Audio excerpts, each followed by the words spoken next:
menerbitkan sih ya, belum terbit soalnya belum cetak. Tapi sudah selesai draft untuk buku panduan yang baru.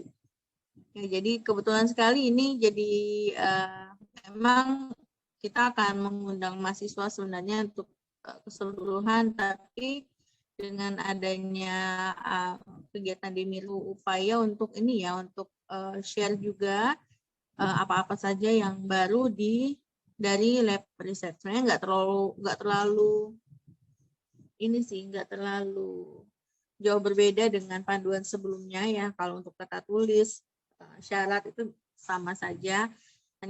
Hanya saja ada beberapa hal yang detail yang ditambahkan ya.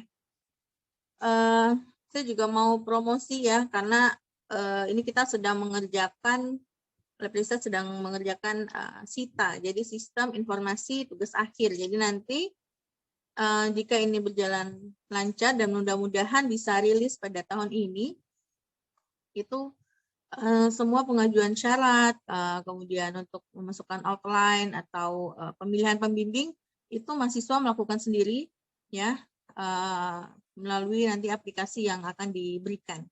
Jadi harapannya itu memudahkan mahasiswa dan dosen juga ya dalam hal track record yang pertama. Yang kedua adalah tidak bolak-balik ke lab riset hanya untuk menanyakan judul ya. Biasanya kan kayak gitu ya, kalau yang sudah berpengalaman mengajukan judulnya kayaknya ada angkatan-angkatan atas juga kan ya. 2018 ada yang udah selesai ini malah ya, yang udah selesai sidang kayaknya tadi saya lihat yang ikut juga ya. Nah, jadi ada beberapa hal yang baru saja itu, tapi SITA ini nanti akan launching kalau memang sudah beres semuanya. Jadi kalau sementara ini kita masih menggunakan alur yang lama ya, dengan sistem online. Ya, mungkin ini sebagian slide-nya sudah saya share juga waktu kuliah riset di angkatan 2020 ya, angkatan 2020. Jadi saya mulai dengan apa itu riset kali ya. Jadi riset itu adalah penyelidikan ya suatu masalah. Nah, di sini kata kuncinya adalah bersistem, kritis, dan ilmiah. Jadi riset itu harus sistematis ya, harus sistematis, tidak boleh asal-asal melakukan riset ya.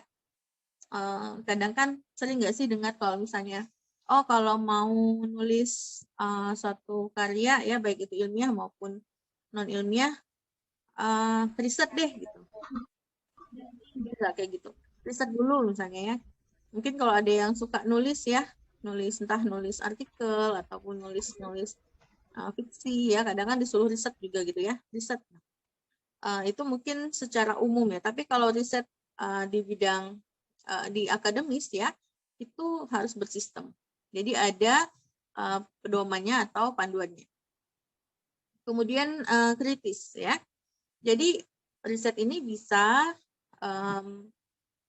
bertujuan untuk menemukan sesuatu yang baru ya, atau ingin mengkritisi teori yang sudah ada sebelumnya. Ya, jadi misalnya kalian membaca suatu teori mengenai apa? COVID deh ya. Apakah benar COVID itu menular melalui droplet? Atau apakah bisa tertular dari udara gitu, ya kan? Nah kan kalian ingin mengkritisi itu, pengen tahu gitu, benar nggak sih kayak gitu? Nah itulah diperlukan riset.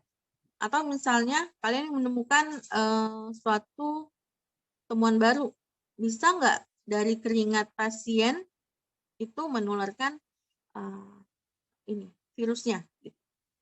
Ya kan? Nah itu kan berarti ada sesuatu pertanyaan-pertanyaan di pikiran kalian.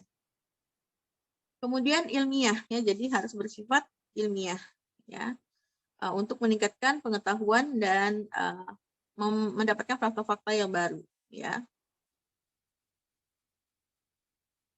Nah, jadi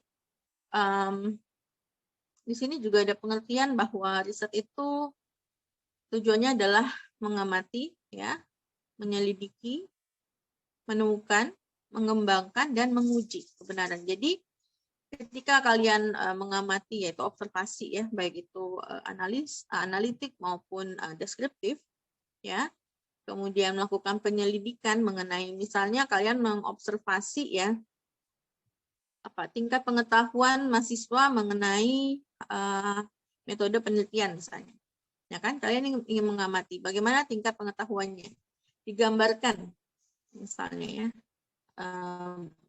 berapa persen yang baik, berapa persen yang kurang ya, atau cukup gitu ya.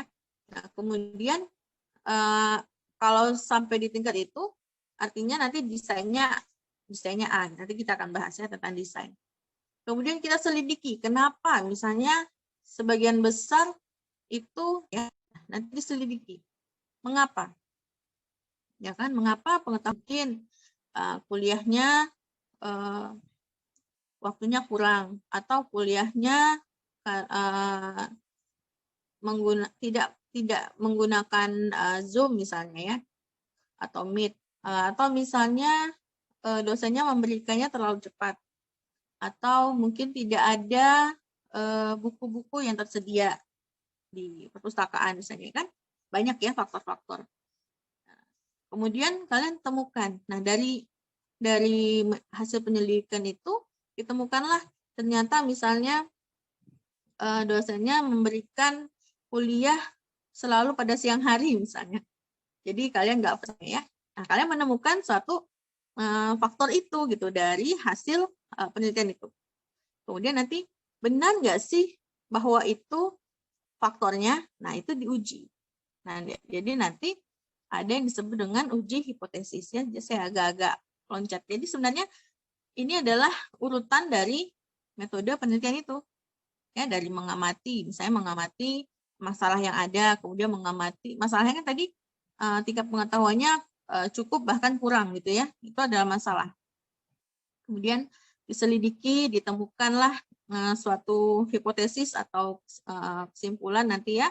Kemudian diuji hipotesis itu. Ya, benar atau tidak. Nah, karena sudah diuji hipotesisnya dengan suatu metode-metode statistik yang sudah dipercaya, maka hasil atau kesimpulan yang kalian dapatkan itu dapat dipertanggungjawabkan secara ilmiah. Ya.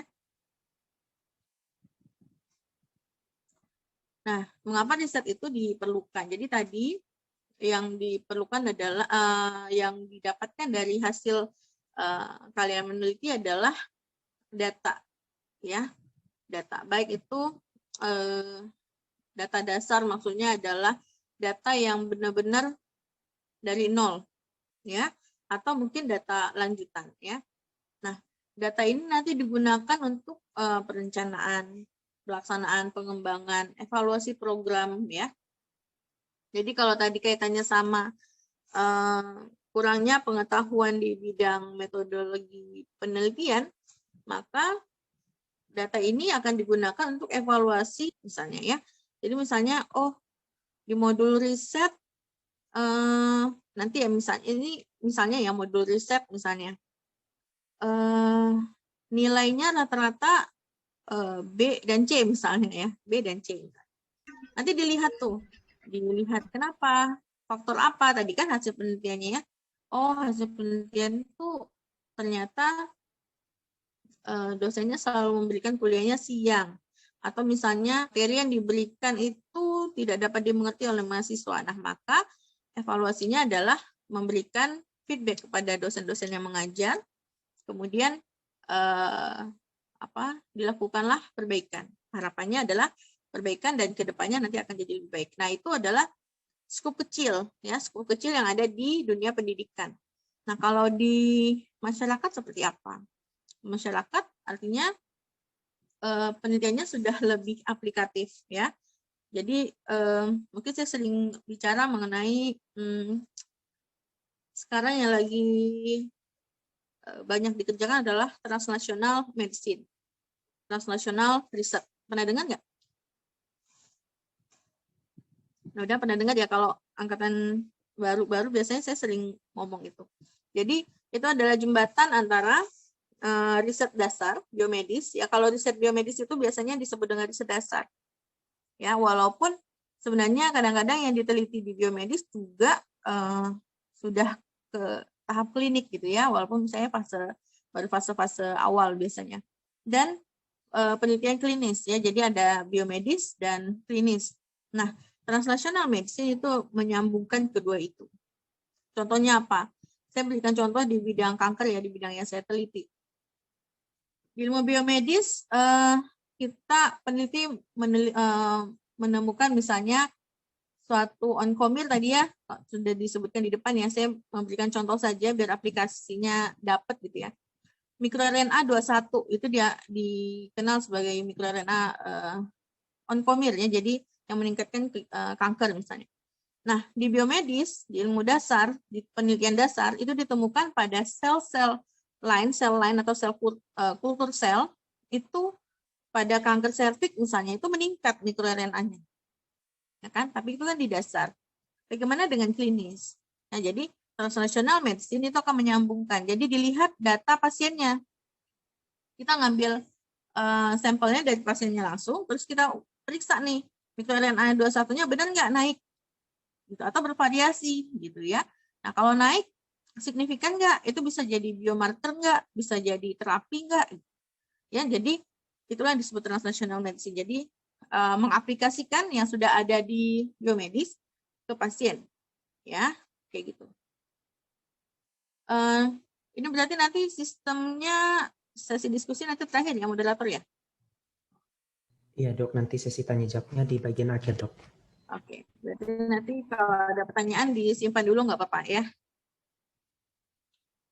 Ya, manfaatnya ya tadi sudah disebutkan ya bahwa tentu saja dengan riset ini kita memajukan ilmu kedokteran. Jadi banyak pengetahuan-pengetahuan baru atau mungkin teori lama yang harus diperbaharui gitu ya.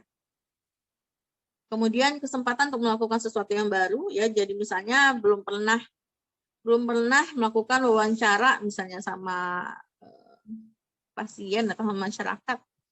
Nah, ini adalah kesempatan untuk kalian untuk melakukan suatu pendekatan yang baru. Masyarakat itu kalau kita mau, jadi kan gini, masih ingat nggak kalau mau melakukan suatu tindakan sama pasiennya harus ada informed consent, ya kan? Ternyata wawancara juga seperti itu. Kalian harus respondennya. Kalau respondennya tidak percaya sama kalian, maka mereka tidak akan memberikan informasi yang baru atau informasi yang kalian harapkan gitu. Bisa jadi dia ya udahlah asal-asal aja kan, mereka nggak berpikir ada keuntungan untuk mereka kan. Nah, apalagi kalau tidak ada bondingnya, tidak ada rasa percaya dari responden gitu ya. Sama seperti ke pasien juga ya. Kemudian informasi untuk masyarakat juga ya, balik lagi ke masyarakat bahwa misalnya nih kalian meneliti mengenai ada mahasiswa yang dulu pernah meneliti tentang rumah sehat misalnya, kriteria rumah sehat ya. Ada nggak Anissa di sini ya? Dulu sempat mau penelitian itu, tapi ternyata karena COVID ya akhirnya kita ubah. Nah, penelitian tentang rumah sehat. Kemudian kan di kuesioner kan dikasih kuesioner, ternyata pengetahuannya rendah. Nah, jangan sampai setelah kalian ngambil data, udah ya, nggak diapa-apain masyarakatnya. Harapannya adalah kalian turun ke masyarakat setelah diambil datanya, kalian edukasi langsung. Jadi misalnya masyarakatnya tidak tahu nih gimana sih cara yang baik gitu ya, kemudian bagaimana untuk ventilasi gitu kan. Nah, itu diedukasi masyarakatnya. Tapi ingat ya, mengedukasi itu jangan sampai kita menjudge. Ya, mengedukasi masyarakat jangan sampai menjudge. Jadi, oh Ibu salah loh, ini kayak gini, jangan kayak gitu. Tapi Bu berdasarkan kriteria ini tuh begini. Jadi mungkin kan tidak mungkin ya, tidak semua masyarakat itu bisa menerima dengan lapang dada dengan kondisi-kondisi yang macam-macam ya. Apalagi di kondisi pandemi seperti ini, misalnya kalian bilang nih, Bu jendelanya kurang loh, tambah jendela lah Bu, ini dibenerin lagi rumahnya gitu kan, nggak mungkin kan ya, itu pasti langsung kalian ditendang dari rumah, udah nggak usah datang lagi gitu ya. Nah itu yang kayak gitu-gitu tuh harus wise ya. Nah komunikasi seperti itu yang kalian pelajari juga ya dari ketika kalian melakukan riset. Jadi kalian akan mempelajari hal itu, akhirnya nanti harapannya ketika kalian sudah menjadi dokter punya skill sendiri kan, skill dalam komunikasi, yaitu salah satu yang didapat dari kesempatan dalam melakukan sesuatu yang baru, dan masyarakat juga teredukasi jadinya ya. Kemudian untuk klinisi dan pemegang kebijakan tadi sudah saya kasih contoh pemegang kebijakan misalnya dalam hal pendidikan tadi ya. Jadi misalnya kalau di kedokteran kan ada BPK ya. Nah BPK itu kan kalian perhatikan nggak, setiap selesai modul itu ada dibagikan e-form. Yang nggak ngisi nggak nih? Nah, kalian mengisi itu untuk perbaikan ke depannya. Jadi isi yang sebenar-benarnya, ya, dengan bahasa yang santun, ya, dengan bahasa yang santun. Jadi semua orang bisa menerima dengan baik. Tapi isi dengan benar gitu. Jadi harapan kalian tuh apa gitu, kesulitan kalian apa. Nah itu tidak akan dibocorkan ke dosennya, BPK lah yang akan mengolah itu gitu. Nanti yang ditegur personal itu tidak disebutkan nih mahasiswa siapa yang nulis kayak gini, enggak. Jadi ada etika kan dalam satu riset. Jadi sebenarnya e-form itu juga bagian dari riset untuk perbaikan atau membuat kebijakan-kebijakan ke depannya ya. Lingkungan itu udah pasti lah ya. Dengan kalian meneliti kan kalian belajar nih, cari dulu benang merahnya antar variabel ya kan, itu pastikan ketika kalian melihat suatu masalah, kalian mau meneliti apa, dicari dulu teorinya kan, nggak tentu wawasannya akan meningkat. Ini yang slide ini saya suka dan ini yang saya tekankan ya waktu kuliah kemarin ya, riset dirinya. Jadi sering-seringlah bergaul dengan masyarakat. Ya, bergaul itu tidak harus langsung turun, apalagi kalau ini pandemi ya, jangan sering-sering berkumpul lah ya. Ini nanti gara-gara slide ini banyak yang ngumpul di warung kopi lagi kan.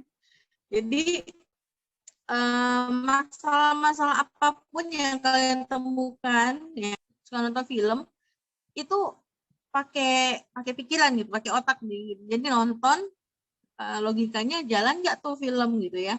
Nah, kan bisa didapat tuh hal-hal baru misalnya ya. Jadi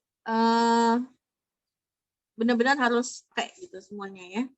Kemudian banyak baca ya, ikuti berita-berita kesehatan, dan nanti kalian akan menemukan masalah. Nah, kalau dulu anak-anak PA, saya biasanya akan bilang cari masalah gitu ya. Bukan cari masalah sama orang, tapi kira-kira masalah kesehatan apa yang bisa kalian pelajari, gitu, yang bisa kalian teliti. Sesuaikan dengan minat tentu ya. Kan pasti ini udah semester 2, 4, dan 6 ya. Itu kan pasti sudah punya minat lah, punya minat di bidang apa, misalnya di biomedis kah, di klinis kah ya. Jadi jangan khawatir, kalian penelitian klinis pun bisa disangkut pautkan dengan ilmu biomedis. Penelitian biomedis pun bisa disangkut pautkan dengan klinis ya. Jadi itu mereka saling berkesinambungan. Ya, sebelum saya masuk ke bagaimana menulis ya. Karena ini sebenarnya kalau untuk angkatan yang baru mungkin oke ya, tapi kalau untuk angkatan yang atas segeralah sebelum dipanggil lab riset ya. Ya, ini alur pengajuan syarat seminar proposal. Berliku-liku ya kan? Berliku-liku tentu saja bukan hal yang mudah ya. Untuk skripsi ini bukan hal yang mudah pasti.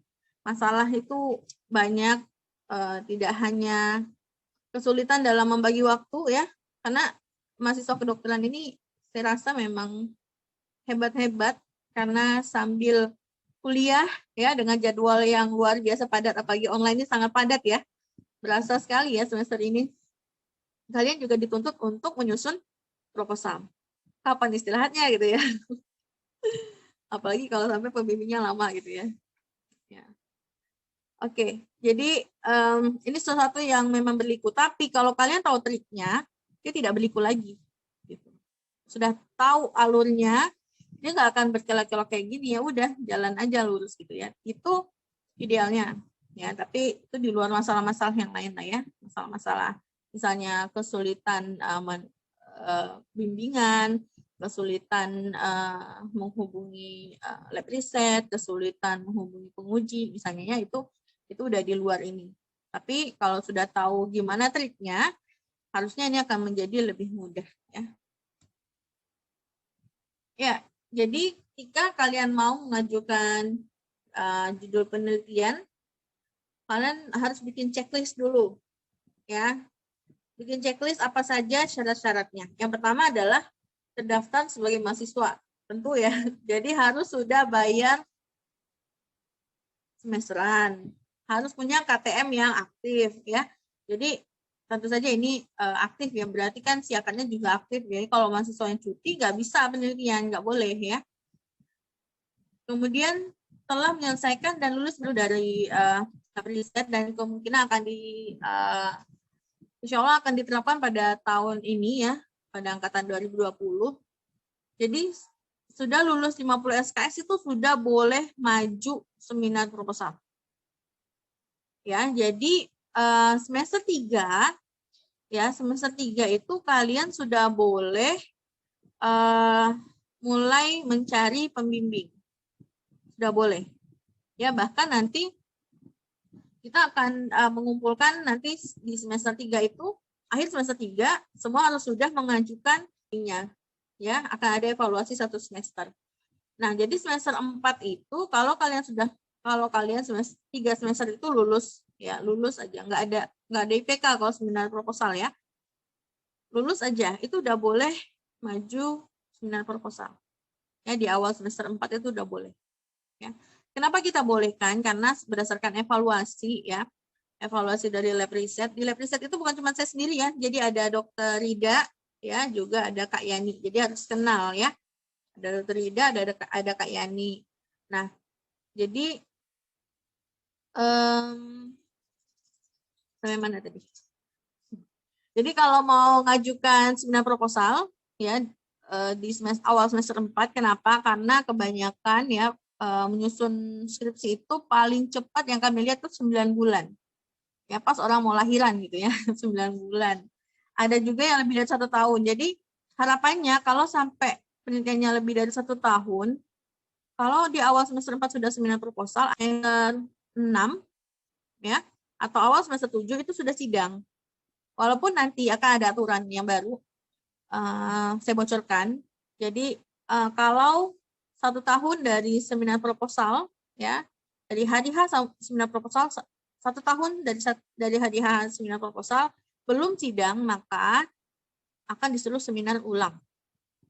Jadi tidak boleh lagi, nggak boleh lebih dari 1 tahun lagi. Kenapa? Karena kalian sendiri yang kasihan kalau berlarut-larut ya. Jadi dari awal harus sudah tentukan triknya. Yang pertama adalah minat kalian apa, ya. Kemudian cari pembimbing yang menurut kalian cocok untuk bidang kalian itu, bidang penelitian. Cocok itu dalam arti yang pertama keilmuannya mumpuni, sesuai. Ya.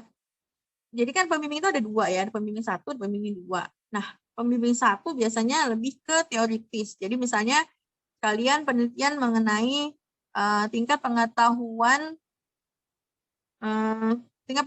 mahasiswa terhadap kanker pankreas misalnya, ya kanker pankreas. Nah, siapa pembimbing satunya adalah yang terkait di bidang kanker pankreas itu atau di bidang kanker gitu ya. Nah, pembimbing 2-nya adalah yang paham metode. Jadi kalau metode kalian kuesioner, ya, nah cari dosen-dosen yang memang sering penelitiannya kuesioner, ya, atau misalnya nanti kan kuesioner itu bisa berupa data-data ya, kuesioner checklist gitu ya, jawaban ya atau tidak dengan skor, ada juga dengan wawancara kan. Nah, cari dosen-dosen yang sudah terbiasa melakukan penelitian itu, atau misalnya mau lihat kadar ekspresi apanya ya di kanker kolorektal misalnya. Nah, pembimbing satunya yang teori kanker kolorektalnya sudah paham. Nah, pembimbing 2-nya cari yang bisa ngerjain metode kalian. Misalnya ekspresi itu kalian gunakan Western blot misalnya, atau misalnya dengan ELISA misalnya. Nah, cari pembimbingnya yang bisa mengerjakan itu gitu. Nah, kalau enggak akan kesulitan sendiri kaliannya. Yang pertama, waktu penelitiannya sulit, ya. Nanti waktu di labnya kalian nggak ngerti harus ngapain, sementara harga kitnya mahal.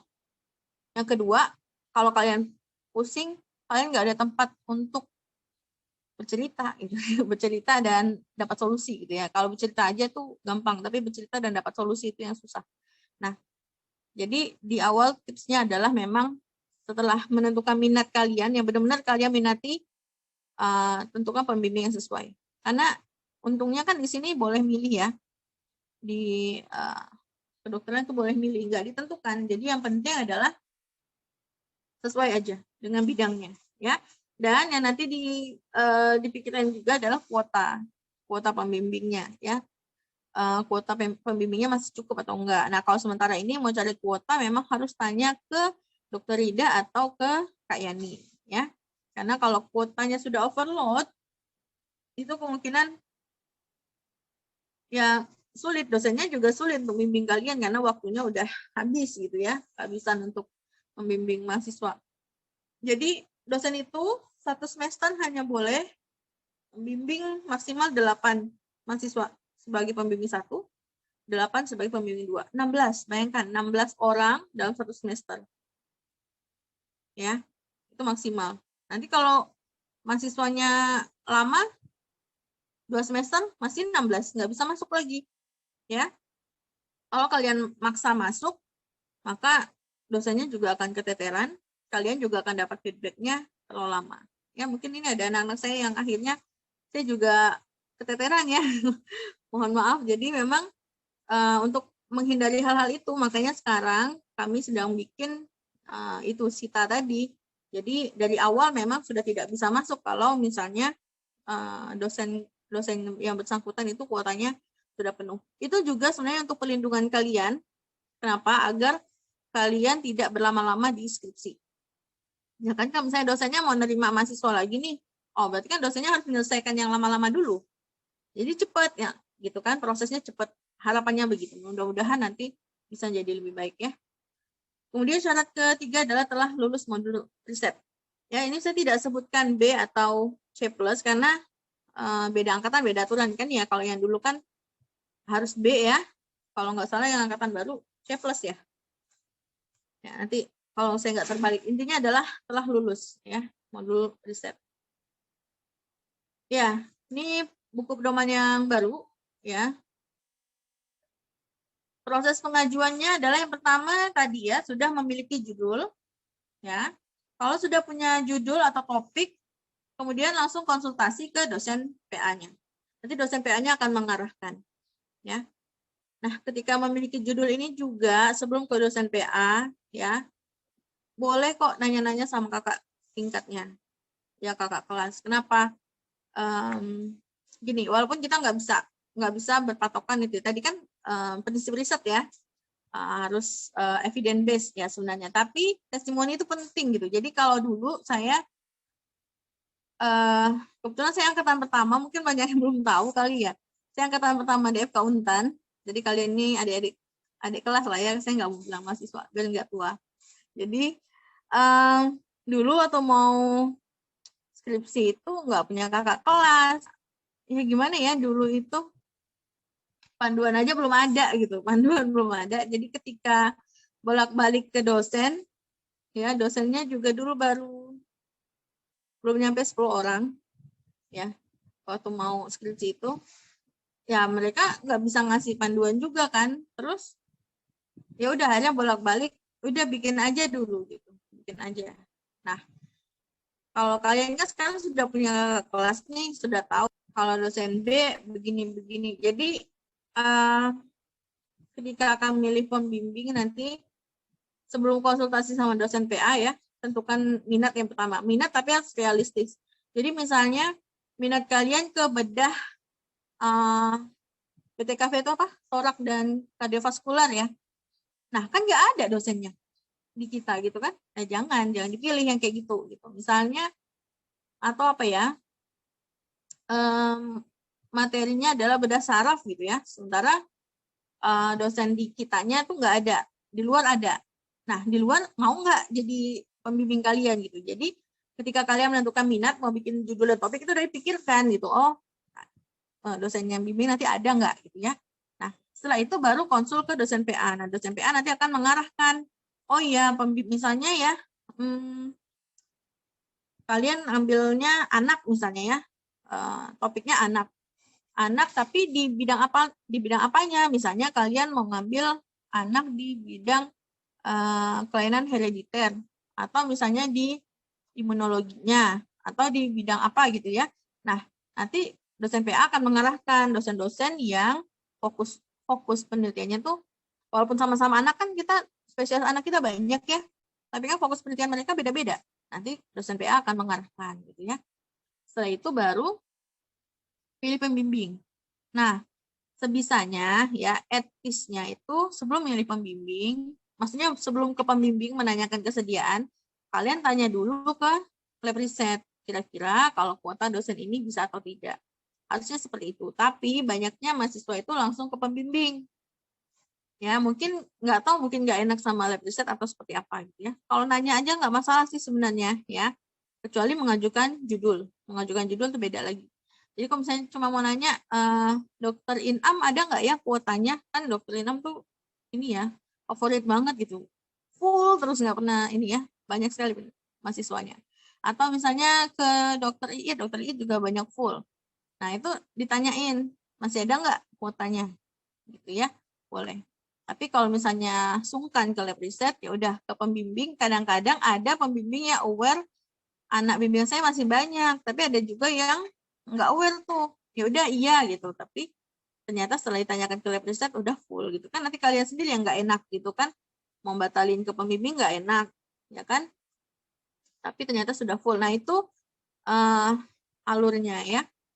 Nah nanti ketika mau ke lab riset itu disertakan ini 3 hal ini. Yang pertama adalah LIHS terakhir. Ini untuk pengajuan judul ya. LIHS terakhir kalian nanti akan dilihat apakah sudah 50 SKS atau belum. Kemudian topiknya apa dan outline-nya ya sudah ditandatangani oleh pembimbing utama. Ya, pembimbing utama. Jadi ini tuh untuk dasar lab riset untuk ngecek nih judul ini sudah pernah atau belum. Ya, karena kalau sudah pernah tuh nggak boleh lagi gitu. Nanti akan kalau di SITA yang sedang kita rancang itu tingkat similaritasnya ada.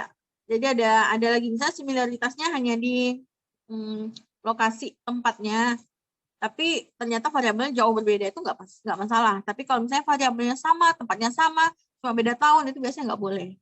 Ya, jadi nanti itu akan menjadi dasarnya. Kemudian ditandatangani oleh pembimbing utama. Ya, dan di sini juga akan ditanyakan nanti siapa calon pembimbing utama dan pembimbing keduanya. Ya. Nah nanti ya, saya balik ke sini lagi ke pemilihan pembimbing. Yang kalian pilih yang pertama kali adalah pembimbing utamanya. Ya, nanti pembimbing utama yang akan mengarahkan kalian ke pembimbing kedua.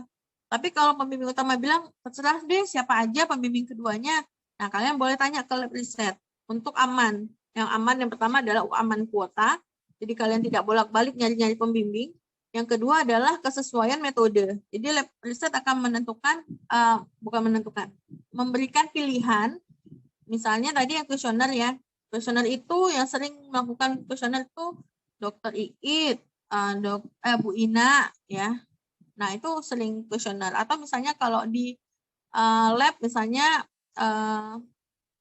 lab mikrobiologi misalnya ada Pak Aar, ada Dokter Mardia ya, atau Dokter Lia ya, itu pilihan untuk yang metode-metode. Ya, jadi sesuaikan dengan metode kalian. Misalnya metodenya kultur bakteri misalnya. Nanti lab riset akan kasih pilihan. Oh, ada Pak Aar, ada Dokter Mardia, ini kuotanya cukup misalnya. Boleh. Jadi kalian nggak bolak-balik gitu ya. Tapi sebelum ke lab riset, itu kalau pembimbingnya bilang boleh siapa saja. Tapi seringkali dosen kita ini tuh punya tim penelitian. Ya, jadi misalnya kayak saya nih, saya punya tim penelitian ya. yang fokus ke kanker dan penyakit herediter ya, genetik misalnya. Saya kalian pengen tahu tentang, kalian mau neliti nih kanker kolorektal misalnya, saya pembimbing pertama misalnya. Saya akan bilang, oh tingkat pengetahuan ya, oh dokter di tim saya ada dokter Iit misalnya. Ya udah nanti pembimbing 2-nya dokter Iit ya. Gitu. Karena pembimbing 1 kayak gitu, karena sudah punya timnya. Mungkin itu terkait dengan proyek-proyek yang sedang dikerjakan. Jadi biar tidak keluar dari tim penelitian, ya. Nah, hal-hal kayak gitu tuh bisa, tapi ingatkan pembimbingnya kuotanya masih ada enggak? Gitu ya. Jadi boleh aja kalau pembimbingnya bilang, kalau misalnya anak bimbingan saya bilang, "Oh iya, siapa aja deh boleh. Ini kan bukan di tim, bukan di proyek saya gitu. Ini adalah murni dari penelitian kamu misalnya. Siapa aja boleh jadi pembimbing." Nah, itu kalian boleh tanya ke lab riset untuk diberikan pilihan calon-calon pembimbing kayak gitu, ya. Nah, ini susunannya ya. Susunannya ya biasalah ya, bagian pembuka ada halaman sampul luar ya, kemudian ada halaman judul, halaman pengesahan, ya daftar isi, kalau ada tabel ditulis daftar tabel, kalau ada gambaran dibuat daftar gambar, kemudian daftar lampiran apa saja gitu ya. Kemudian bagian isinya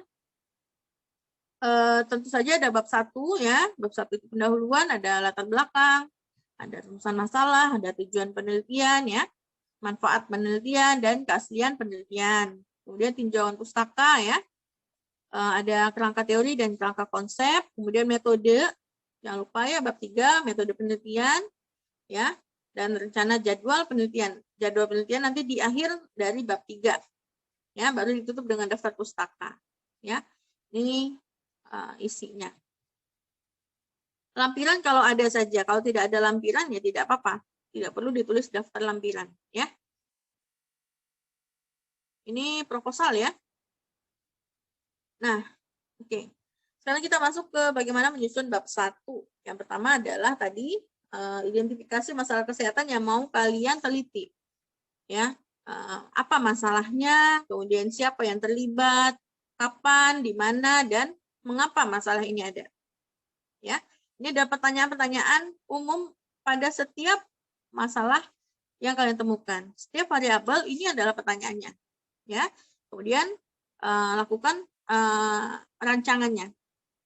Nah, seringkali ya, pernah nggak kalau yang mungkin yang udah pernah mengajukan proposal nih, biasanya dosennya akan minta, saya minta outline dong, penelitian kalian maunya apa gitu. Atau saya minta bab 1 dan bab 3 dong, ya kan? Kenapa? Karena bab 1 dan bab 3 harus selaras. Bab 2 juga sih, ya. Kerangka teori dan kerangka konsep itu harus menjadi benang merahnya nanti. Nah, tapi harus selaras gitu. Ya. Ketika kalian membuat minatnya apa ya, tentu kalian harus tentukan dulu kalian mau penelitiannya observasi atau eksperimen, ya kan? Jadi jangan kebalik, jangan bikin udah capek-capek bikin latar belakang, tujuan, manfaat, tapi baru menentukan desainnya. Nggak boleh. Jadi dari awal kalian sudah tahu variabelnya apa, desainnya apa. Ya, udah tahu variabel dan desainnya apa. Nah, nanti baru menyusun latar belakang. Menyusun latar belakang itu tidak terlalu sulit sebenarnya. Kalau kalian tahu kerangkanya, ya. Jadi kalian mau menelitinya observasi atau eksperimen. Ya, mau menjawab pertanyaannya mana? Kalau what, who, where, dan when ini biasanya deskriptif, ya. Misalnya survei atau case report, ya. Tapi kalau case report nggak boleh jadikan skripsi. Nah, atau pertanyaannya why. Kalau observasional, untuk menjawab why itu artinya desainnya sudah di analitik, ya. Begitu juga eksperimental biasanya menjawab why. Walaupun ya why. Ya, eksperimental menjawabnya why, jadi nanti masuknya di analisis. Jadi akan ada uji hipotesisnya, ada hipotesis. Ya, kalau deskriptif itu biasanya tidak ada hipotesis, tidak perlu. Tapi kalau analitik wajib ada hipotesis, wajib ada uji hipotesis. Tadi di awal saya sudah bilang kan, riset itu ada ujinya, ya. Nah, setelah itu baru kalian buat identifikasi masalahnya apa dan bikin rumusan masalah. Ya. Nah, dari sinilah baru ditentukan judul penelitian. Jangan kebalik, bikin judul dulu baru rumusan masalah, itu salah. Judul itu belakangan nggak apa-apa. Judul itu harus menunjukkan variabel yang kalian teliti, ya. Kemudian desainnya apa, itu harus ada. Jadi misalnya ya, gambaran tadi ya, gambaran tingkat pengetahuan metode, gambaran tingkat pengetahuan mahasiswa angkatan 2020 mengenai metode penelitian. Di depannya sudah tulisannya gambaran. Artinya apa? Itu sudah menunjukkan desain kalian adalah deskriptif. Kalau judul awalnya adalah hubungan antara tingkat pengetahuan mahasiswa terhadap metode penelitian dan metode mengajar yang digunakan oleh dosen. Hubungan kan? Kalau udah hubungan artinya itu adalah kawin kan rusak Windowsnya. Kawin nggak bisa langsung ya. Nggak bisa yo. Pilihannya cuma ya. Jadi itu sudah ditentukan ya. Judulnya akan sesuai dengan variabel yang kalian teliti, minatnya apa, kemudian bagaimana desainnya, rancangan penelitiannya. Jadi harus sesuai, ya. Nah, ini latar belakang. Nah, ini adalah poin-poin untuk menyusun latar belakang. Yang pertama adalah singkat, padat, dan jelas. Jangan sampai berlembar-lembar. Biasanya latar belakang itu paling hanya 2 halaman sih ya. Kalau udah lebih dari 3 atau 4 ya, itu udah terlalu panjang. Ya. Kemudian orisinal dan memiliki kebaruan. Kenapa? Karena ini akan memberikan dasar yang kuat mengapa penelitian ini diperlukan. Ya. Nah, ini yang sering sekali dilupakan oleh mahasiswa adalah ditulis dengan tata bahasa yang benar. Kalau misalnya mahasiswa biasanya dibalas oleh dosennya, oh ini kalimatnya tidak efektif, kalimatnya terlalu panjang, tata bahasa bakunya menggunakan bahasa yang tidak baku, menggunakan bahasa lisan, itu nggak boleh. Jadi pelajari nih, sebelum kalian nulis, pelajari bagaimana sih menulis bahasa tulisan. Beda sama bahasa lisan. Ya, bedanya seperti apa cari tahu. Kemudian bahasa baku ya. Jadi kalau ragu sama bahasa, kalian buka KBBI online. Ya, KBBI online itu nanti akan bisa tahu bahasa-bahasa baku untuk suatu istilah misalnya ya. Atau nanti lihat bagaimana EYD ya. Jadi bagaimana ejaan-ejaan atau cara menulis misalnya dan kata hubung dan itu nggak boleh di awal kalimat misalnya ya. Atau apa? Induk kalimat, anak kalimat. Nah, itu yang seperti apa? Nah, itu nanti dipelajari ya. Jangan sampai ada 3 sampai 4 kalimat yang tidak satu tema, tidak satu topik, ada di dalam satu kalimat yang panjang. Sering sekali saya temukan. Jadi akhirnya satu paragraf itu isinya satu kalimat karena satu titik gitu, tapi di dalamnya ada anak kalimat yang banyak dan tidak nyambung gitu. Jadi itu yang kadang bikin dosen melihat bab satu kalian tuh bolak-balik nggak akan maju tuh sampai kalian benar gitu. Ya, seperti itu. Kemudian rumusan masalah, kalian udah biasa kan di DK bikin rumusan masalah. Nah, boleh pernyataan, boleh pertanyaan, ya. Jadi itu kalimatnya ringkas yang dapat mengarahkan penelusuran atas teori-teori, ya, dan bukti-bukti empirik yang mendukung atau menolak teori tersebut. Tujuan dan rumusan masalah harus sejalan. Kalau teknisnya itu, kalau rumusan masalahnya ada 2, tujuan penelitiannya berarti ada 2. Ya, hipotesisnya ada 2. Kesimpulannya juga nanti ada 2. Jadi harus selaras gitu ya. Satu alur gitu semuanya. Ya. Manfaat ya, dituliskan kontribusi ini nanti untuk siapa saja. Jangan sampai ada kalimat untuk meneliti sebagai wadah untuk menyelesaikan, memang sih boleh ya untuk menyelesaikan tahap pendidikan S1 misalnya. Tapi apa gitu? Misalnya untuk meningkatkan wawasan dan keilmuan, nah itu boleh ya. Kemudian untuk kalau tadi, jadi antar peneliti itu manfaat penelitiannya bisa beda-beda. Nggak harus semuanya untuk instansi pendidikan gitu. Nggak harus. Kalau memang itu tadi kaitannya sama tingkat pengetahuan mahasiswa misalnya atau dokter, itu boleh untuk pendidikan. Atau misalnya tadi ya, gambaran tingkat pengetahuan modul riset, bukan modul riset, metode penelitian pada mahasiswa.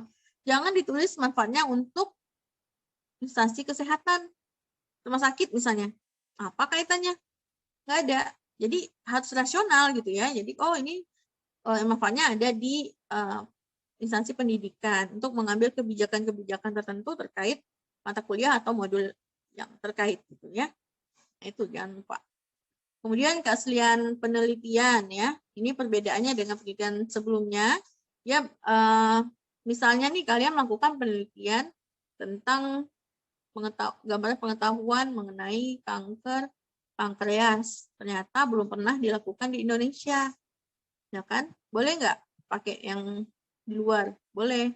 Kan perbedaannya kan berarti mungkin di populasinya beda. Tapi kalian mau ambil kuesionernya gitu kan?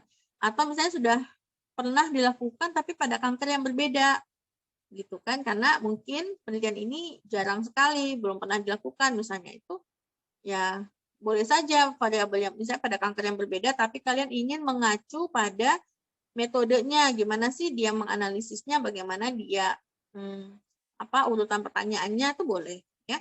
Jadi misalnya keaslian penelitian yang kalian gunakan adalah gambaran pengetahuan kanker lambung misalnya ya. Jadi kan beda, kalian kan penelitiannya kanker pankreas, beda kan? Tapi ada yang kalian ambil dari situ gitu. Ya, jadi ada yang diambil gitu. Misalnya ngambilnya kuesioner atau bagaimana cara scoring. Nah, itu boleh ya. Tapi dimasukkan. Ya, unsur daftar pustaka itu ada Harvard dan Vancouver. Ini kalian udah tahu lah ya. Yang kita gunakan sebenarnya nanti kedepannya adalah Vancouver, tapi di buku panduan memang belum selesai dibikin kalau untuk yang Vancouver.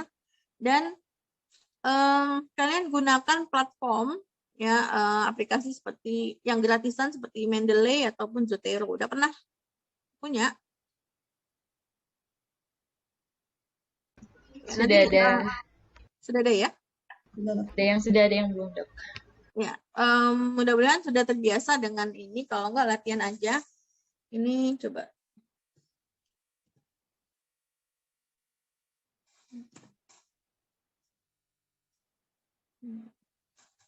Saya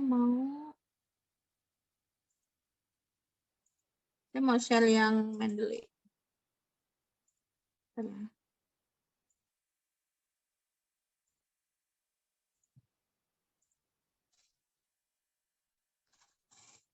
Ya, ini yang sering saya gunakan. Jadi kalau ada kan yang kalau gratisan itu ada Mendeley, ada yang Zotero. Tapi saya lebih suka yang Mendeley ini.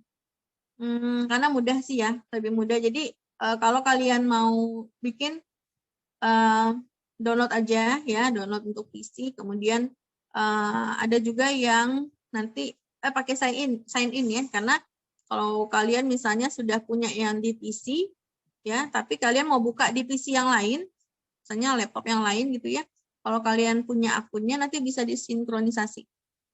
Dan ini mudahnya kalau nulisnya misalnya ada beberapa orang, misalnya nanti dosen kalian mau nambahin nih, kalau rajin ya dosennya ya, mau nambahin sumber gitu ya, dosennya tinggal masukkan sumber yang ada dari beliau, nanti kalian udah masuk di Word kalian, itu kalian bisa otomatis akan masuk juga di Mendeley kalian ya, sumber yang ada di dosennya. Jadi enak sekali kayak gitu. Jadi nanti tinggal dibuat foldernya, kemudian dimasukkan nih.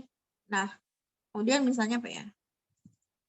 Nah, di sini juga enaknya adalah datanya Kalau misalnya datanya nggak lengkap, kalian bisa isi manual di sini. Ya, karena kalau lengkap begini, itu enak nanti waktu citasi pembuatan daftar pustaka. Ya, nah ini kan data yang harus masuk di daftar pustaka ya. Jadi judulnya harus benar, autornya kadang-kadang ya, makanya menggunakan Mendeley pun tidak bisa kalian tidak diedit, nggak boleh, harus diedit juga. Dieditnya adalah di sini, misalnya judulnya udah benar belum, kemudian tahunnya ya, volumenya, kemudian halamannya udah benar atau belum, penulis. Nah sering kali ini penulisnya nggak semuanya dituliskan sama dia, apalagi kalau penulisnya lebih dari 6, biasanya di sini sudah nggak ada nih, at all aja. Ada baiknya kalian tuliskan. Ya, jadi sebelum kalian citasi, sebelum dimasukkan ke naskah kalian, ini dibenerin dulu. Ya, jadi nggak repot, nggak 2 kali kerja nantinya. Ya, nah nanti kalian tinggal gunakan mau pakai Harvard ataupun pakai Vancouver, tinggal di disesuaikan di Word kalian. Ya.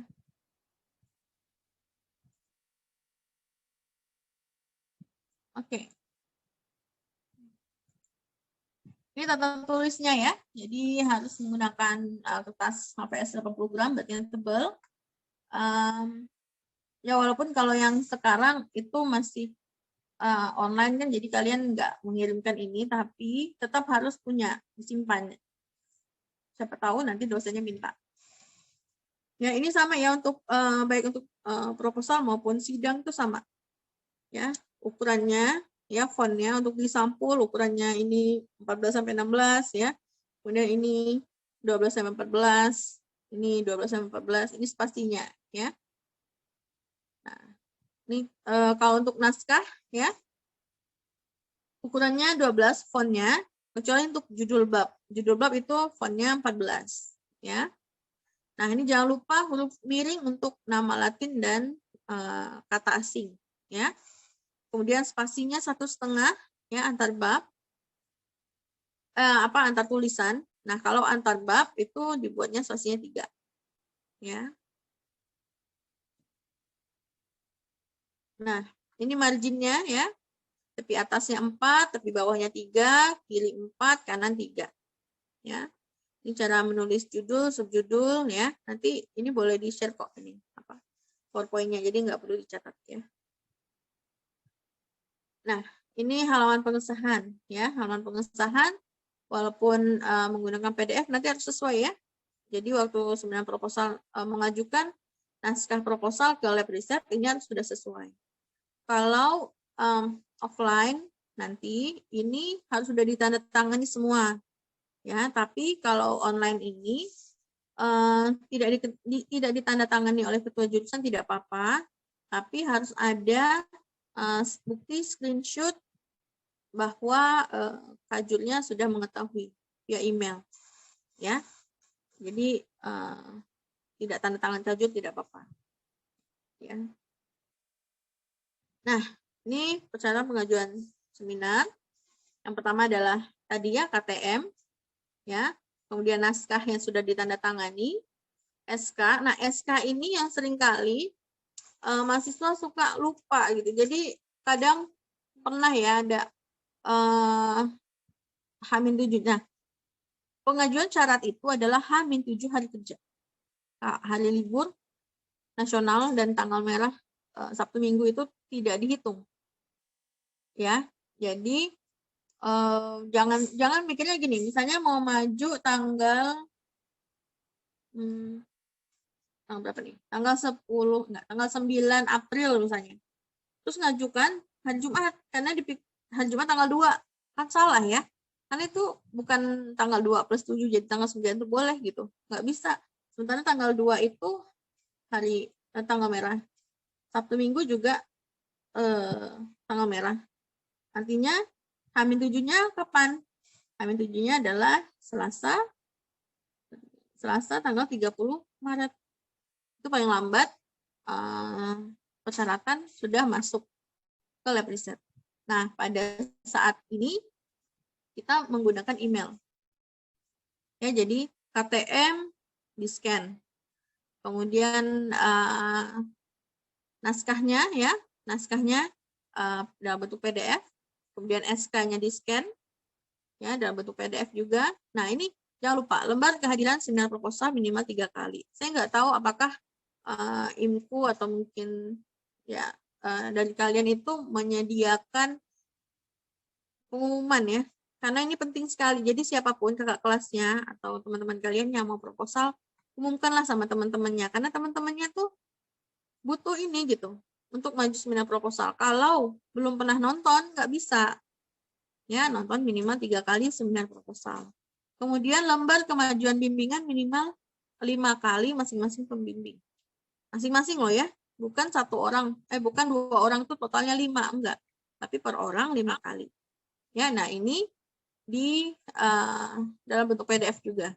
Jadi semuanya jadi satu file PDF, kemudian tulis nama, NIM, seminar proposal. Jadi di judulnya harus sudah ada tulisan begini. Ya. Dan kirim email ke lab riset. Nah, untuk memudahkan juga, kadang kan kita di lab riset itu email nggak tersinkron di HP ya. Jadi untuk memudahkan dan kalian juga dapat tanggapannya cepat, kalian WA. Kalau seminar proposal, WA-nya ke Dr. Rida. Ya, kalau sidang ke saya. Jadi kirim WA bahwa kalian sudah mengirimkan naskah, persyaratan. Ya. Nah, kemudian kan di sini ada formulir permohonan nih. Kalau tetap harus ada ini.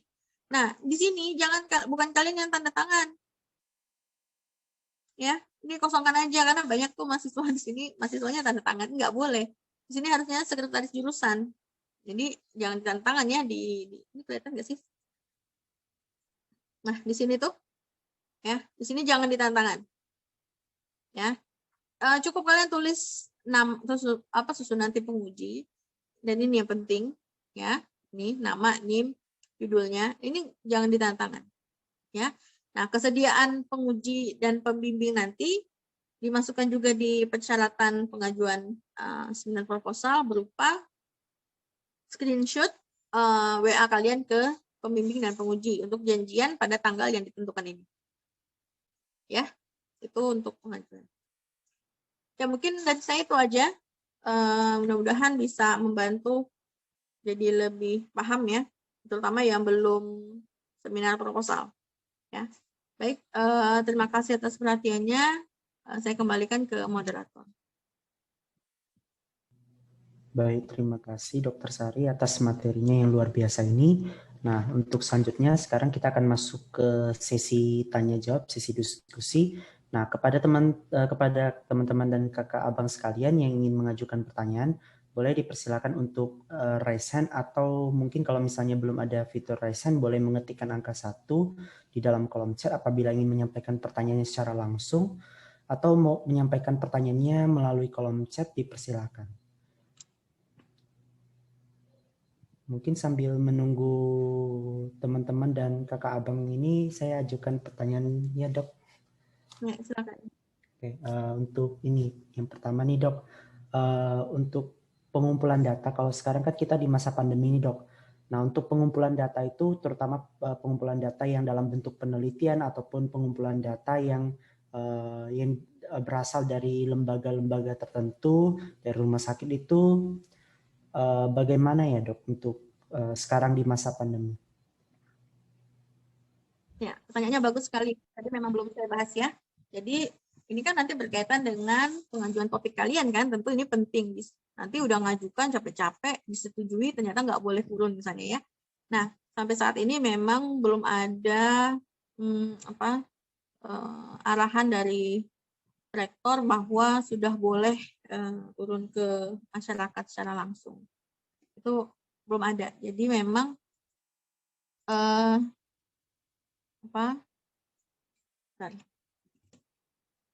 Jadi memang sementara ini kalau memang penelitiannya based on masyarakat ya, atau misalnya ke responden, itu hanya bisa menggunakan Google Form atau yang seperti itu, atau misalnya mau wawancara tapi via telepon.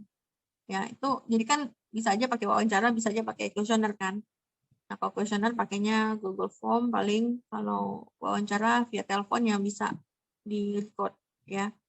Itu. Kalau untuk di laboratorium, kalau settingnya adalah, nah, yang tadi saya lupa juga adalah ada disebut dengan setting lab, ada eksperimen. Jadi belum tentu kalau di lab itu kalian adalah eksperimen. Tadi makanya saya bilang ada deskriptif, ada analitik. Ya kan, eksperimen itu masuk ke analitik. Kalau misalnya kalian mau lihat gambaran level ekspresi mikroRNA 21, depannya aja tulisannya gambaran. Jadi bukan eksperimen. Ya, jadi itu hanya setting lab. Nah, paham ya bedanya ya. Jadi itu nanti paling desainnya juga gambaran atau analitik. Nah, kalau di laboratorium saat ini juga mahasiswa belum boleh penelitian atas nama mahasiswa. Jadi memang kegiatan di kampus pun masih dibatasi. Yang boleh adalah asisten dosennya. Jadi kalau memang masih mau setting lab, dosennya yang ngambil data, ya, dosennya yang penelitian di laboratorium, kalian paling bisa itu hanya mendampingi, jadi asistennya. Jadi ketika membuat surat izin adalah ini adalah penelitian dosennya dan kalian sebagai asisten dosen, itu masih diperbolehkan, ya, gitu. Jadi masih belum boleh terjun langsung ke responden, ya. Itu Daniel. Dokter. Baik dokter, mungkin sambil menunggu ini dokter, saya ajukan lagi pertanyaannya nih dok. Untuk judul penelitian, sebelumnya dok ada yang ingin mengajukan pertanyaan nih kepada Bang Yuda, dipersilakan. Baik, terima kasih moderator. Assalamualaikum warahmatullahi wabarakatuh. Selamat pagi dokter. Saya Yuda Bari Akmal, dokter dari angkatan 2019, ingin bertanya mengenai poin yang pengajuan persyaratan seminar proposal yang kehadiran seminar proposal minimal 3 kali, dokter. Izin apakah sebelumnya suara saya terdengar? Ya, terdengar. Izin dokter, selama mengikuti seminar proposal itu kan ada bukti kehadiran berupa screenshot ya dokter. Nanti apakah itu nanti dimasukkan ke Word, kita print nanti gimana gitu dokter? Apa hanya SS-nya gitu? Baik, Ya. Itu saja dokter, terima kasih. Ya, terima kasih. Saya langsung jawab ya moderator ya. Ya, kalau untuk kondisi pandemi ini, jadinya kan kalau dulu kan ada lembar ya, ada lembar nonton seminar ataupun sidang, itu ditandatangani oleh biasanya sekretaris penguji, jadi pembimbing 2 biasanya. Tapi kan saat ini online, jadinya buktinya adalah dibuat tabel juga di Word, ya, dibuat tabel, kemudian dituliskan tanggalnya, ya, tanggal nontonnya itu, kemudian siapa mahasiswanya, judulnya, ya. Nah, nanti disertakan di bawahnya screenshot kalian nonton. Jadi screenshotnya kalian bikin apa ya? Dibikin diedit aja, yang ada, kalau bisa ada menunjukkan nama kalian gitu, bahwa memang kalian sebagai peserta seminar itu gitu. Yang penting ada data kalian dan judulnya. Jadi judul awal proposalnya itu, presentasinya, di sampingnya kan bisa dibuat ya, di sampingnya ada nama kalian di situ. Baik, terima kasih banyak dokter atas jawabannya. Baik, terima kasih kepada Bang Yuda.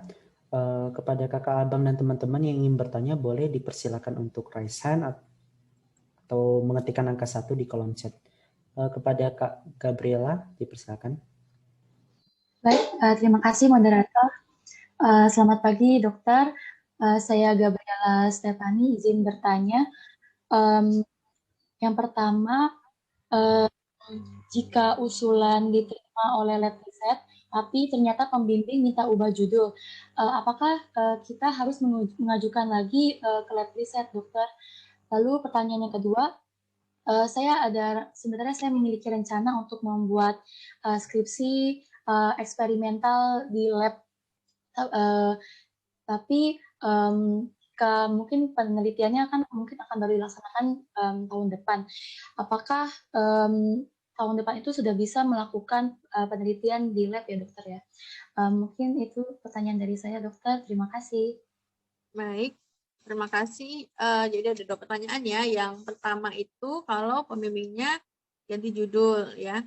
Nah, sebenarnya ganti judul itu ada yang minor, ada yang mayor kan. Kalau misalnya minornya hanya sedikit dan apalagi kalau itu belum bikin SK itu nggak masalah. Ya, belum bikin SK dan memang perbaikannya sedikit, misalnya dari gambaran jadi hubungan, ya, dari deskriptif jadi analitik, itu kan besar-besaran di bab 3 ya, tapi kan di judul nggak berubah banyak kan, dan itu nggak apa-apa, nggak dilaporkan. Tapi kalau berubahnya mayor ya, misalnya variabel yang berubah, variabel lah ya, variabel dan atau lokasi, nah itu harus lapor, walaupun belum bikin SK ya. Kalau SK itu nanti kaitannya sama pembimbing sih. Kalau misalnya sudah bikin SK tapi mau ngubah judul sebenarnya nggak masalah. Itu SK kan untuk pembimbing ya. Nanti waktu sidang nanti bikin SK lagi kan. Itu nggak masalah. Tapi yang harus kalian laporkan adalah ke lab riset karena khawatir judul itu sudah pernah gitu. Ya. Yang kedua, kalau ingin eksperimental, saya nggak bisa mastiin ya tahun depan itu bisa atau enggak. Bahkan kita kapan belajar offline aja kita belum bisa pastiin gitu ya. Amannya kalau misalnya memang masih kekeh pengen settingnya lab ya, dosennya tuh bersedia nggak nanti kalau misalnya memang masih tidak boleh mahasiswa masuk dalam arti sebagai peneliti, dosennya bersedia nggak ngerjain di lab. Ya karena kemarin juga sempat ada sih mahasiswa saya yang yaitu kendalanya tiba-tiba pandemi kan, akhirnya ya udah akhirnya karena setting lab dan nggak bisa berubah lagi karena sudah beli kan alat-alat dan lain-lain, ya udah akhirnya saya masuk sebagai peneliti tapi dia sebagai asistennya, tapi dosennya harus ngerjain bukan mahasiswanya, benar-benar karena memang dibatasi kan. Jadi kalau mahasiswa masuk sebagai peneliti itu nggak bisa, tapi nanti kalau sebagai asisten dosennya itu boleh. Baik, terima kasih dokter. Ya. Baik, terima kasih kepada Kak Gabriela yang telah menyampaikan pertanyaannya. Selanjutnya kepada kakak dan abang dan teman-teman yang ingin mengajukan pertanyaan boleh raise hand atau mengetikkan angka 1 atau menyampaikan pertanyaannya melalui kolom chat. Nanti akan saya sampaikan, saya bacakan di sini ya. Oke, mungkin sambil menunggu saya sampaikan pertanyaan tadi ya dok, sebelumnya tadi. Nah untuk mahasiswa baru nih dok, kan kita masih belum tahu bagaimana sih untuk menentukan judul penelitian yang baik dan yang tepat sih dok. Terima kasih dok. Ya, kalau untuk judul tadi yang saya sebutkan adalah harus menggambarkan variabel dan desainnya. Intinya itu, ya. Jadi mau gimana pun bentuknya, intinya menggambarkan penelitian ini tentang apa gitu. Jadi judul itu harus ringkas, padat, yang menggambarkan isi dari naskah kalian, ya kan? Kalau misalnya tadi desainnya adalah deskriptif, berarti dimulai dengan gambaran atau profil apa gitu ya. Jadi jangan ada kata hubungan atau analisis ya. Jadi kalau dosennya tuh baca ya, pasti dia ketika baca judul, analisis analisis tingkat pengetahuan dan perilaku misalnya terhadap apa gitu ya. Dosennya akan langsung loncat ke bab 3. Lihat desainnya. Sesuai nggak? Analisis tapi desainnya deskriptif, nggak sesuai. Ya itu judulnya udah nggak bagus. Artinya mahasiswanya yang dipikirkan oleh dosennya adalah mahasiswanya nggak paham nih sama penelitiannya sendiri gitu ya. Jadi kayak gitu. Terus nggak boleh terlalu panjang. Nggak boleh terlalu panjang. Paling ya kurang dari 12 sampai 16. Kurang dari itu sih biasanya. Yang kalau tata letak sih nanti sesuaikan aja. Biasanya tata letak itu bentuknya piramid ya, ke bawah, mengerucut ke bawah. Tapi intinya itu, variabelnya jelas ya, desainnya ada di situ, nampak. Kemudian ini sampelnya di mana? atau pada tahun berapa. Tahun itu tidak begitu penting kalau dia bukan epidemiologi. Misalnya gambaran profil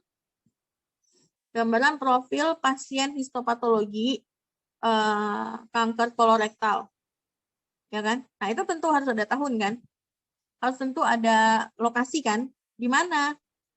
Kalbar. Kalau Kalbar kan artinya seluruh rumah sakit di Kalbar. Kalau misalnya di Pontianak, di mana? Rumah sakit mana? Nah itu harus ada di rumah sakit mana. Tapi kalau misalnya gambaran profil mikroRNA 21 pada sel kultur kanker serviks, jenisnya apa? Nggak perlu dari rumah sakit mana, nggak perlu di kota mana, nggak perlu tahun berapa. Ya, jadi sesuaikan sama penelitian kalian. Jadi kalau itu data-data epidemiologi, rekam medis, atau misalnya gambaran pengetahuan mahasiswa, ya angkatan berapa ditulis. Ya, jadi itu lengkapnya di situ. Jadi nggak semua harus ada kota dan tahun tuh nggak harus, sesuai dengan jenis penelitiannya. Itu intinya adalah judul yang bagus itu menggambarkan isi dari naskahnya.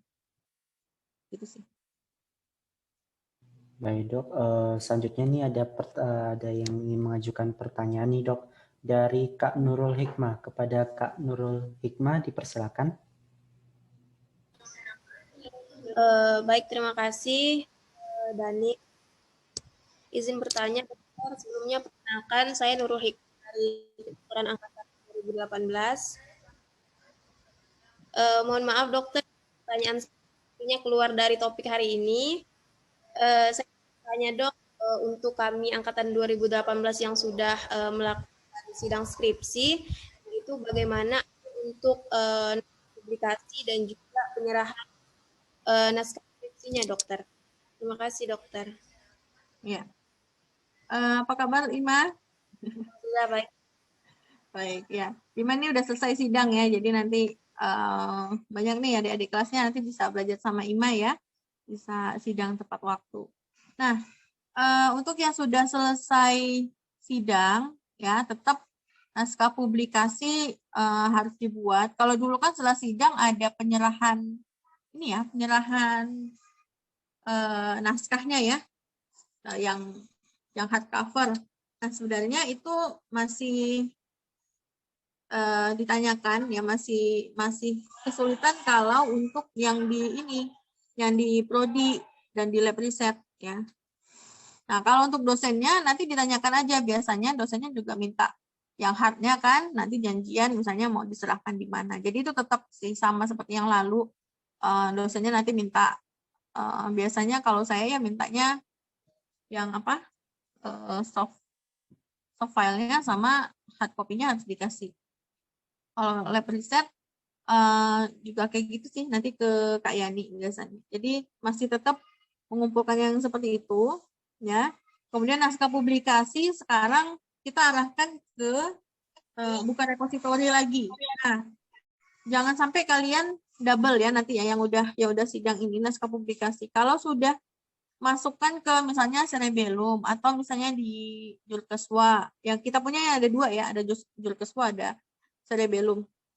Kalau dulu kan dipisah tuh Julkeswa untuk dosen, tapi sekarang enggak sih, karena kita mau mewadahi publikasi-publikasi mahasiswa. Jadi sebaiknya kalau kalian misalnya mau penelitian yang mau publikasi di Julkeswa dan JC itu boleh, atau misalnya di jurnal-jurnal luar ya, tapi tidak boleh lagi sekarang, tidak disarankan lagi ke repository yang jurnal PSKET itu loh ya. Jadi tidak lagi mengirim ke Bang Rino ya. Kalau sudah masukkan ke JC, sudah masuk ke Julkeswa atau misalnya ke jurnal-jurnal luar ya, itu tidak perlu lagi masukkan ke Bang Rino. Yang penting bukti submitnya ya, bukti submit atau approvalnya itu yang dipegang untuk nanti ngambil ijazah. Ya, ijazah kan ya. Kalau itu naskah publikasi, nah itu disimpan sebagai arsip, kalian kirim juga ke dosen-dosennya, karena kan pembimbing kan otomatis masuk tuh di situ. Biasanya pembimbing minta tuh bukti itu, artinya sudah menerbitkan publikasi. Nah, itu yang dipakai untuk nanti kalian ambil ijazah. Gitu. Jadi sekarang tidak lagi ke repositori, ya sayang sekali gitu loh. Penelitian kalian walaupun tidak signifikan, sesimpel apapun menurut kalian itu penting gitu. Jadi masukkan aja ke jurnal-jurnal CDK. Kan CDK itu nasionalnya walaupun belum terakreditasi. JC, Jurkeswa kita tuh kebetulannya saya, Dr. Mitra, kalau yang dari kedokterannya lagi sebagai editor nih di JC dan Jurkeswa. Jadi kita buka seluas-luasnya, ya masukkan aja kayak gitu. Jadi tidak disarankan lagi untuk ke repositori. Gitu ya, Ima ya. Baik, terima kasih dokter. Baik, terima kasih kepada Kak Nurul Hikmah. Selanjutnya di sini ada yang ingin bertanya dari Kak Francisca Anggita. Kepada Kak Francisca Anggita dipersilakan. Baik, terima kasih Daniel. Izin dokter, maaf tidak bisa karena sinyal saya sangat buruk. Apakah suara saya terdengar? Iya, terdengar. Baik, terima kasih dokter. Izin bertanya, jika kita mau penelitian menggunakan kuesioner, kita kan seperti dokter katakan belum ada arahan dari rektor untuk bisa terjun ke masyarakat. Apakah jika melalui via telepon dan kuesioner tersebut kita print terus kita yang isi, apakah itu sah dokter? Tetapi kita telepon respondennya dok. Oke. Ya, baik, terima kasih pertanyaannya. Pertanyaannya bagus. Jadi apakah boleh misalnya, karena kan gini ya, kadang penguji atau dosen pembimbing akan nanya, ini apalagi kalau kuesionernya itu menggunakan bahasa-bahasa kedokteran kan, kalau ke orang awam jadinya mereka nggak paham gitu ya, takutnya nggak paham. Idealnya kalau memang mau dibantu, artinya itu pengisiannya terarah ya. Idealnya adalah yang nelpon itu tidak boleh penelitinya. Idealnya seperti itu, karena khawatirnya peneliti malah mengarahkan responden untuk mengisi jawabannya benar gitu. Jadi nanti bias. Ya, jadi minta tolong temennya lah yang nanyakan. Boleh via telepon terus diisikan gitu ya, boleh. Idealnya tapi bukan peneliti yang yang mengisikan. Ya, karena tidak ada bukti nanti. Benar nggak? Jangan peneliti yang mengisi. Ya. Dan idealnya lagi adalah responden mengisi sendiri. Jadi baiknya kalau kondisi ideal dan kalian memungkinkan itu sebenarnya dilakukan Meet seperti ini, Google Meet ataupun Zoom. Respondennya ngisi, misalnya ada kayak dibentuk FGD gitu loh, focus group discussion. Jadi misalnya kalian respondennya ada 50, dibikin 10 kali pertemuan, jadi pertemuan 5 gitu ya. Nah, kalian begitu, misalnya respondennya ngisi, kalian tidak boleh interupsi, tidak boleh intervensi, tapi kalau dia nanya, ini artinya apa, baru kalian jelaskan. Gitu. Jadi, dan sebisanya itu di-record. Jadi kalau sampai dipertanyakan dan dipermasalahkan, kalian bisa tampilkan bagaimana proses penelitian itu. Gitu. Sama sih kalau di lapangan pun sebenarnya sebaiknya tidak diisikan. Ya, kalau misalnya ada responden, misalnya ya orang-orang lansia yang buta huruf misalnya gitu ya, respondennya buta huruf, itu sebenarnya nggak boleh kalian yang ngisikan, nanti saudaranya atau mungkin minta tolong perawat yang nanyakan gitu ya.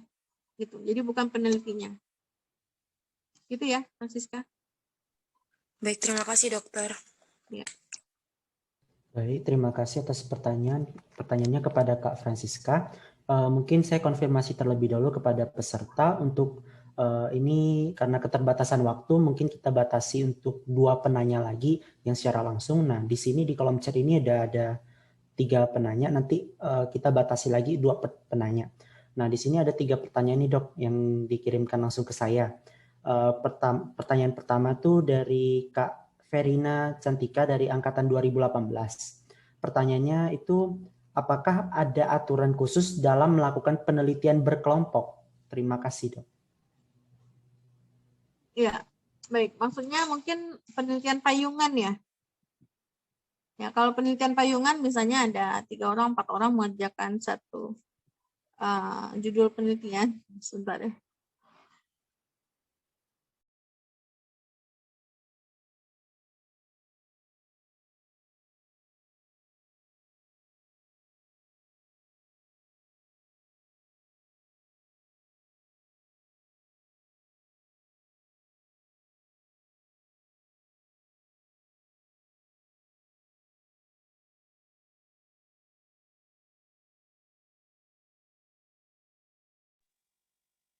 Ya, maaf ya.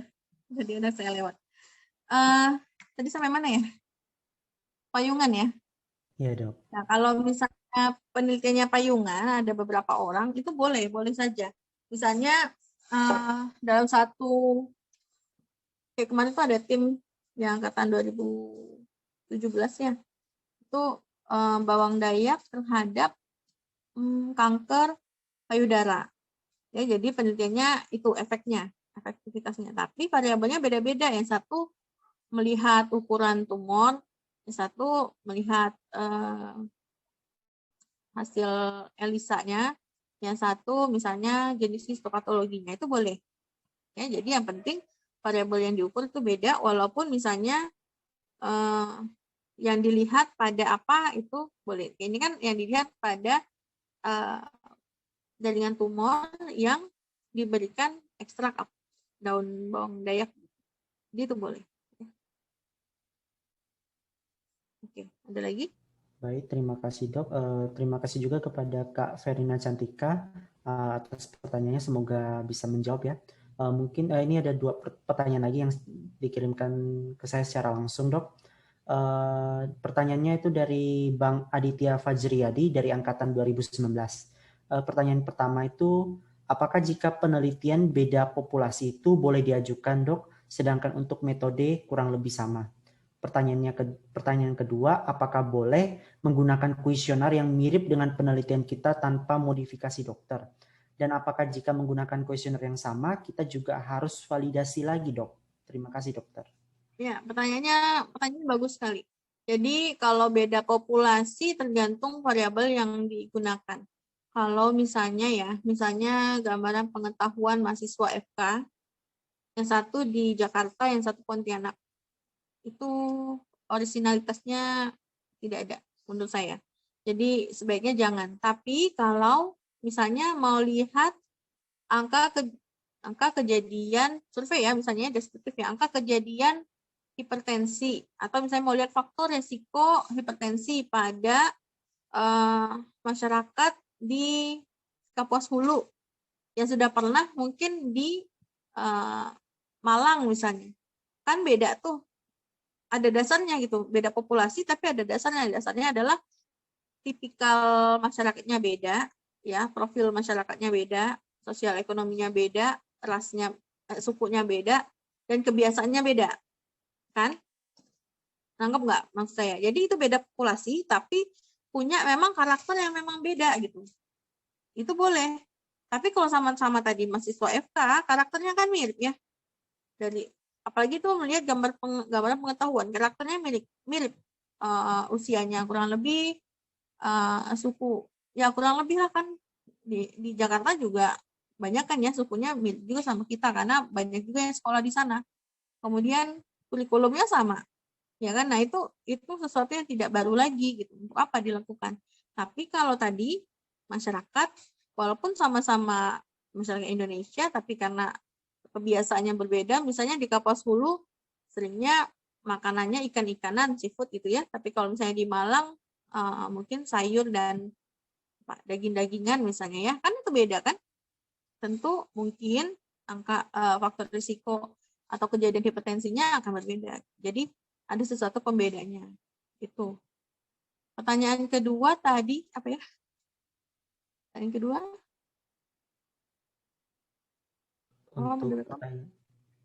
Untuk pertanyaan kedua, Dok, apakah boleh menggunakan kuesioner yang mirip dengan penelitian kita tanpa modifikasi dokter? Dan apakah jika menggunakan kuesioner yang sama, kita juga harus validasi lagi, Dok? Ya, menggunakan kuesioner yang sama, misalnya sama banget lah ya, sama-sama bahasa Indonesia, sama-sama bahkan sama populasinya, misalnya tadi ya,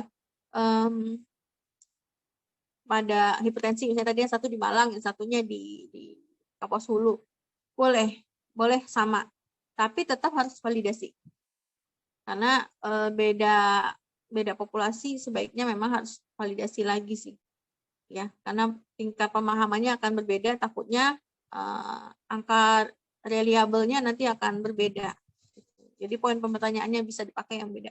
Apalagi kalau itu dari bahasa Inggris terus ditranslasi menjadi bahasa Indonesia, itu wajib validasi, ya. Jadi idealnya memang beda populasi pun kita validasi lagi. Nah, kalau menyadur ya menggunakan tadi kuesioner yang sama maupun yang sama persis, misalnya sama-sama bahasa Indonesia, ataupun mungkin menyadur tadi ya, yang awalnya bahasa Inggris terus dimodifikasi jadi bahasa Indonesia, atau ada apalagi kalau sampai penambahan, itu tetap ditulis sumbernya, ya, kita menghargai peneliti yang sebelumnya, ya, seperti itu. Tapi kalau tools tertentu kayak tools apa ya, tools untuk kemarin mahasiswa saya itu melihat resiko DM, ini toolsnya sudah established, ya. Sebenarnya tidak perlu validasi, tapi karena itu dalam bahasa Inggris, ya, kan di Indonesia kan, ya berarti divalidasi. Tapi kalau misalnya tools psikologi, misalnya apa, untuk melihat tingkat kecemasan, nggak perlu lagi validasi, itu kan sudah established, tools yang digunakan untuk di masyarakat Indonesia misalnya, ya, itu nggak perlu validasi. Kayak gitu, moderator. Baik dok, terima kasih dok atas jawabannya. Terima kasih juga kepada Bang Aditya Fajriyadi yang telah menyampaikan pertanyaannya. Di sini sudah ada satu lagi dok pertanyaannya dari Bang Fadil angkatan 2018. Dia ingin bertanya mengenai apakah ada aturan dari FK Untan mengizinkan menggunakan skripsi sebagai dapus dokter. Terima kasih dok. Ya. Skripsi dan tesis itu sebenarnya tidak bisa kita jadikan daftar pustaka, ya. Tapi kalau sebagai acuan untuk metode atau tadi kuesioner itu masih boleh. Tapi kalau untuk teori itu nggak bisa. Kenapa? Karena skripsi dan tesis itu belum direview oleh penulis lain. Beda sama publikasi. Kalau publikasi itu sudah direview oleh pihak lain, makanya itu boleh kan, sudah bentuknya publikasi. Tapi kalau skripsi dan tesis itu hanya untuk misalnya kalian mau lihat gimana sih metodenya gitu ya, kayak gitu. Tapi bukan untuk citasi. Jadi nggak boleh untuk jadi sumber rujukan, ya. Kayak gitu. Baik dok, terima kasih atas pertanyaannya kepada Bang Fadil. Semoga menjawab ya. Mungkin karena keterbatasan sebelumnya, apakah ada lagi kakak dan abang dan teman-teman sekalian yang ingin bertanya? Dipersilakan.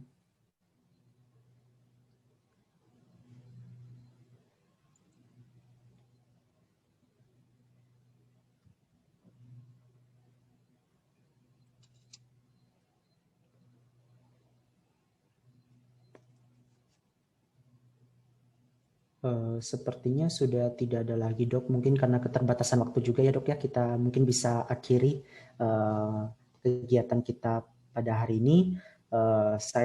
Kami mengucapkan terima kasih yang sebesar-besarnya kepada Dr. Sari Eka Pratwi M.Biomed yang telah menyampaikan materi yang luar biasa ini. Semoga dari penyampaian materi ini kami dapat memperoleh manfaat yang luar biasa ke depan. Kami juga mohon maaf apabila ada kesalahan kata atau dalam tindakan mungkin kurang berkenan. Terima kasih banyak dokter. Ya, sama-sama. Terima kasih semuanya ya. Kami juga mengucapkan terima kasih kepada peserta untuk Exciting 1 yang telah berpartisipasi dan berperan aktif dalam sepanjang kegiatan ini. Sebelum kita mengakhiri kegiatan kita pada hari ini, mari kita berdoa menurut agama dan kepercayaan kita masing-masing. Berdoa dipersilakan.